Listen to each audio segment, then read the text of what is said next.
오늘을 살아가는 묵상 시간입니다. 오늘 본문 말씀 이사야서 10장 13절입니다. 그의 말에 나는 내 손의 힘과 내 지혜로 이 일을 행하였나니 나는 총명한 자라 열국의 경계를 옮겼고 그 재물을 약탈하였으며 또 용감한 자같이 위에 거한 자를 낮추셨으며.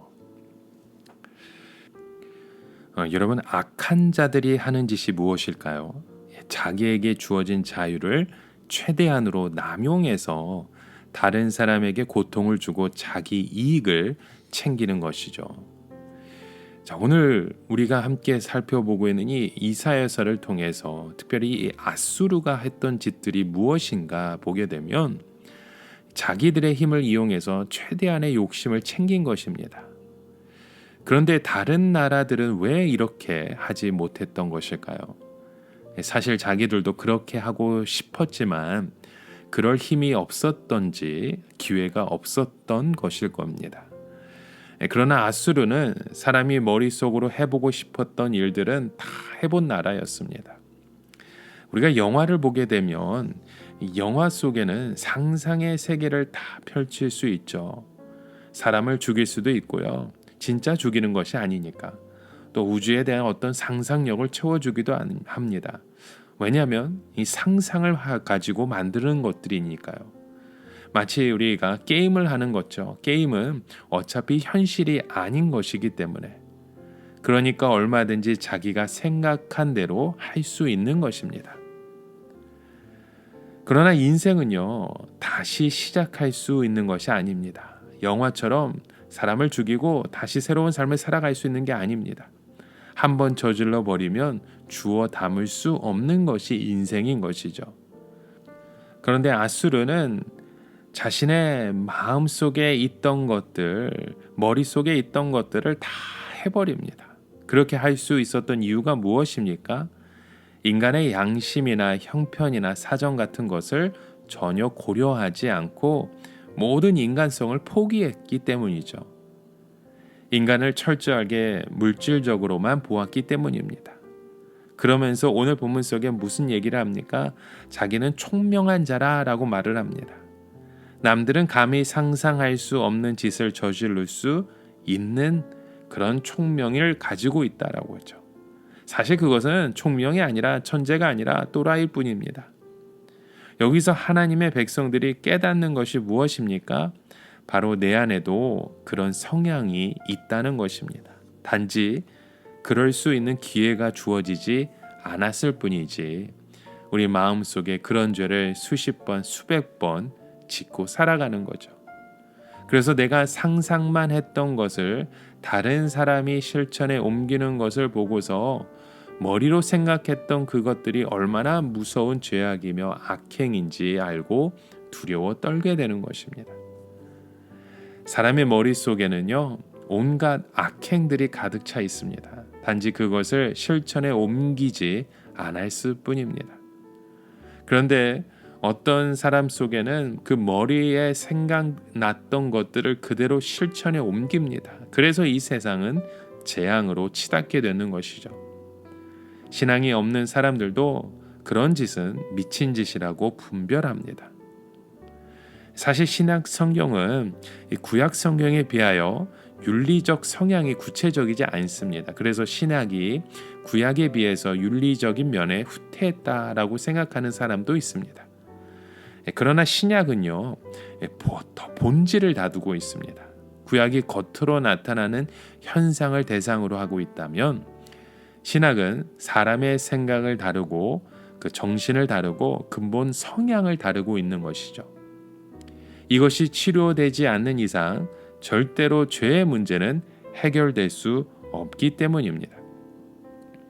우리는 죄로 뼛속 깊이로 오염되어 있는 존재입니다. 그래서 약간의 행동 교정만으로는 근본적인 치료가 되지 않습니다. 우리에게는 죄를 완전히 치유할 대수술이 필요한 것이죠. 구약이 죄에 대한 응급처치였다면 바로 이 신약은요, 수술에 해당되는 부분입니다.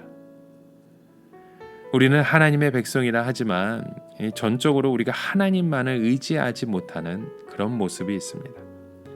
거의 대부분 내 머리가 좋은 것을 믿고 내 결정이 올바른 것으로 믿고 조금씩 그 죄를 용납하면서 살아가는 거죠. 그런데 말이 통하지 않는 그런 앗수르 같은 악한 자를 만나면 어떻게 됩니까? 웬만한 악이라면 벌써 타협을 해도 몇십 번은 했을 것이죠.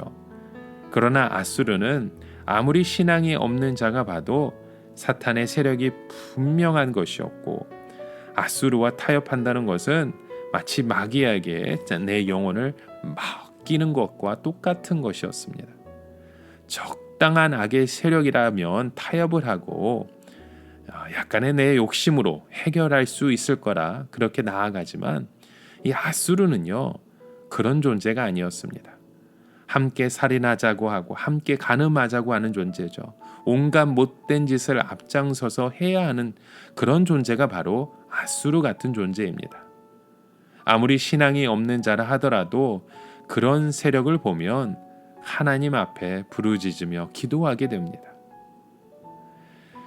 여러분, 오늘 우리가 기도하지 않는 이유가 무엇일까요? 말도 되지 않는 이 어려움 앞에서 하나님의 도우심 없이는 도저히 빠져나올 수 있는 그 길이 없을 때 어떻게 됩니까? 그때는 우리의 자존심도 없습니다. 전에는 믿는다고 하면서 다른 사람과 교제하지도 않고 자기의 문제를 내어놓지도 않았죠. 그러나 이런 엄청난 그 악의 세력에 걸려지게 되면 우리는 부르짖고 찾게 되고 기도하게 됩니다. 전에 말도 하지 않았던 사람에게 나의 문제를 다 내어놓고 기도해달라고 부탁하게 되는 거죠. 바로 하나님께서 우리에게 그 부르짖는 기도를 원하시는 것입니다. 그러나 우리는 조금만 편해지면 그 부르짖으면서 기도하는 것을 잊어버리게 됩니다. 이런 어려움이 있어야만 바로 우리 안에 그런 교만과 죄악을 다 토해내고 결국 더 큰 은혜를 사모하게 되는 것이죠. 여러분, 오늘 우리의 삶 가운데 주어진 그 힘과 지혜는요, 우리를 위해서 사용하는 것이 아니라 바로 우리를 낮추며 더욱더 하나님의 사람으로 쓰임받는 믿음의 통로가 되어야 할 줄 믿습니다. 오늘도 우리에게 주신 그 연약한 우리의 마음과 모습을 통해 더욱더 하나님의 뜻을 사모하며 나아가실 수 있는 저 여러분 되시길 주님의 이름으로 축원합니다. 함께 기도합니다. 하나님 아버지, 이 세상의 그 악함이 바로 나의 그 악함이었던 것을 다시금 깨닫게 하여 주시고, 그 악한 자리에 머물러 있는 자가 아닌 이제는 주의 은혜 속에 하나님의 그 사랑을 보낼 수 있는 믿음의 통로로 우리의 삶을 일으켜 세워주시고 인도하여 주시옵소서. 예수님의 이름으로 기도드립니다. 아멘.